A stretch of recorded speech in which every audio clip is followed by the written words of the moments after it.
चाणक्य नीति दर्पण 14वां अध्याय। पृथ्वी में जल, अन्न और प्रिय वचन, ये तीन ही रत्न हैं।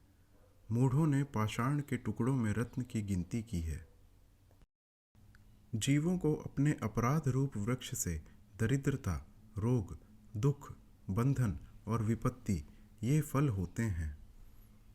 धन, मित्र, स्त्री और पृथ्वी ये फिर मिलते हैं, परंतु मनुष्य शरीर फिर नहीं मिलता। निश्चय है कि बहुत जनों का समुदाय शत्रु को जीत लेता है।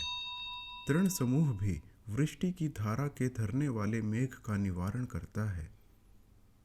जल में तेल, दुर्जन में गुप्त वार्ता, सुपात्र में दान और बुद्धिमान में शास्त्र, ये थोड़े भी हों तो भी वस्तु की शक्ति से अपने अपने आप से विस्तार को प्राप्त हो जाते हैं।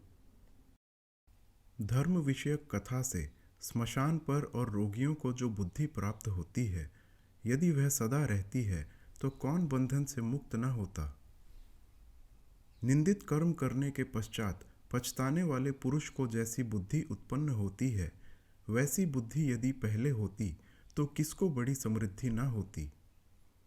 दान में, तप में, शूरता में, विज्ञता में, सुशीलता में और नीति में विस्मय नहीं करना चाहिए, इस कारण कि पृथ्वी में बहुत रत्न हैं।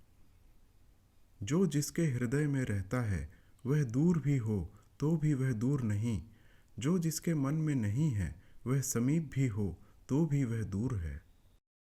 जिसके प्रिय की वांछा हो उससे सदा प्रिय बोलना उचित है। व्याघ्र मृग के वध के निमित्त मधुर स्वर से गीत गाता है। अत्यंत निकट रहने पर विनाश के हेतु होते हैं, दूर रहने से फल नहीं देते।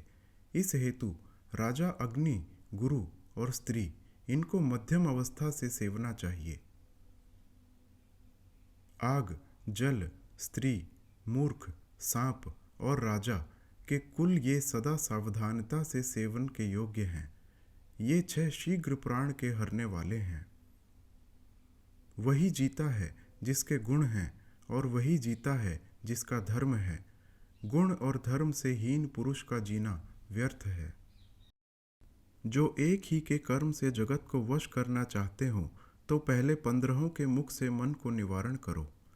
तात्पर्य यह है कि आँख, नाक, कान, जीभ, त्वचा ये 5 ज्ञानेंद्रियां हैं।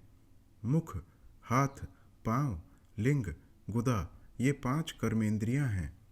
रूप, शब्द, रस, गंध, स्पर्श ये 5 ज्ञानेंद्रियों के विषय हैं। इन 15 से मन को निवारण करना उचित है। प्रसंग के योग्य वाक्य, प्रकृति के सदृश प्रिय और अपनी शक्ति के अनुसार कोप को जो जानता है वही बुद्धिमान है। एक ही देह रूप वस्तु 3 प्रकार की दिख पड़ती है।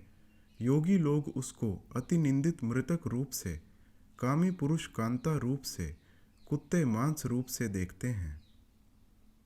सिद्ध औषध, धर्म अपने घर का दोष, मैथुन कुअन्न का भोजन और निंदित वचन, इनका प्रकाश करना बुद्धिमान को उचित नहीं है।